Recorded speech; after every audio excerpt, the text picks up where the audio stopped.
බලන්නකො ලස්සන.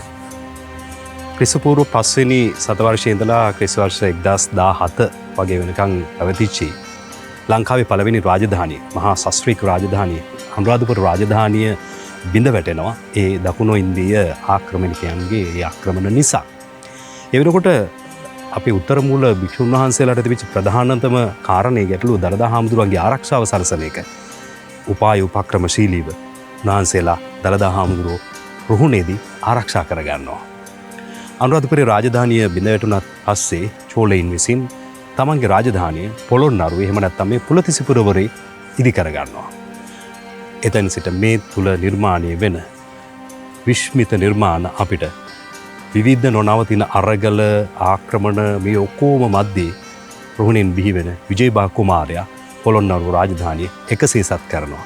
ඒ තුල නිර්මාණය වෙලා තියෙන අටදාගේ වටදාගේ හැටදාගේ සත්මහල් ප්‍රාසාදයේ නිශංකලතා මණ්ඩපය ගල්පොත වගේ ලංකාවේ තියෙන දැවැන්තම විශාලතම ශෛලමය ලිපිය මේ සියල්ල ඇතුළත් වෙන පොළොන්නරුව රාජධානියේ අපට තොරතුරු හොයාගෙන යන්න තියෙන කදිම තෝතැන්න.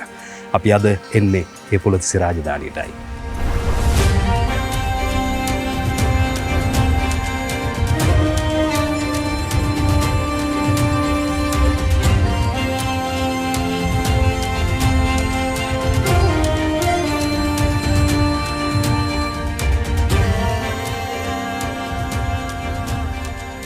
රාජ්‍ය එකසේසත් කරපු විජේබා මහරජතුමා එවෙනකොට උත්තර මූල මහා ස්වාමීන් වහන්සේලාගේ ආරක්ෂාවත් ඒ වගේම පුද සත්කාරත් මැද්දේ වැඩ හිටපු දළදා හාමුදුරුවෝ රුහුණේ ඉඳලා මේ පුලතිසිපුරවරයට වැඩමවනවා.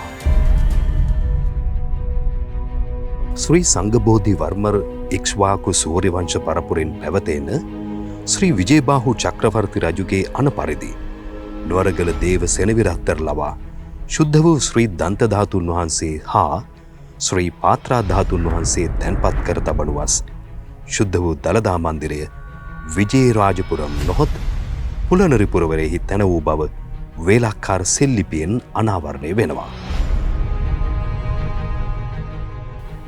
දළදා හාමුදුරුව වැඩ හිටපු කවාකාර විශ්මිත නිර්මාණය වටදාගේට ඉදිරිපසින් පිහිටලා තිබෙන අනෙක් අපූරු ශෛලමය නිර්මාණය තමයි චතුරස්‍රාකාර හැටදාගය.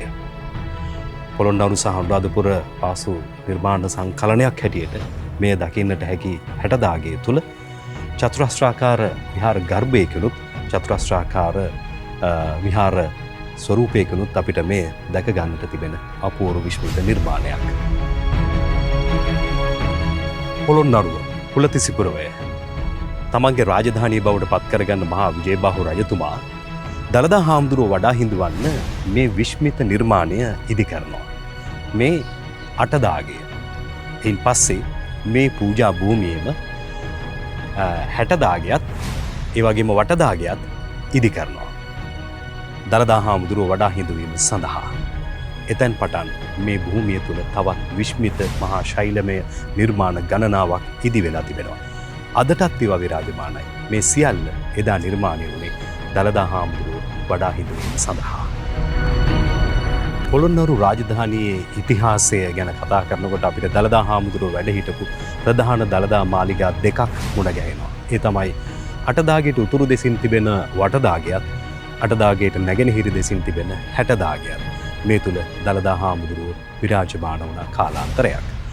කෙසේ වෙතත් කාලයක් ගෑවෑමෙන් පොළොන්නරුවේ රාජධානිය පුලතිසි රාජධානිය බිඳ වැටුණාට පස්සේ එහෙමත් නැත්නම් මෙය අරාජික වුණාට පස්සේ දළදා හාමුදුරුවන්ගේ ආරක්ෂාව පිළිබඳව යලිත් වතාවක් අපේ උත්තර මූල ස්වාමීන් වහන්සේලාට සිතන්නට සිදු වෙනවා.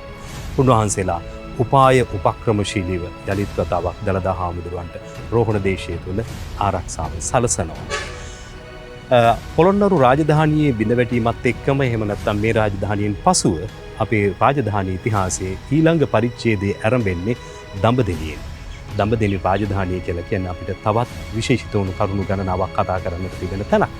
ඉතින් එහෙමනම් අපි ඔබට ආරාධනා කරනවා ලක්දනන්ගේ සිත් සුවඳින් පිරෙන අමෘතා සන්නාමයේ සහිත ඩාලි බට්ල පින්බර දායකත්වයත් එක්ක අපත් සමග මේ චාරිකාවට එකතු වෙන්නට කියලා. මේ සිරි දළදා වන්දනා සමයයි.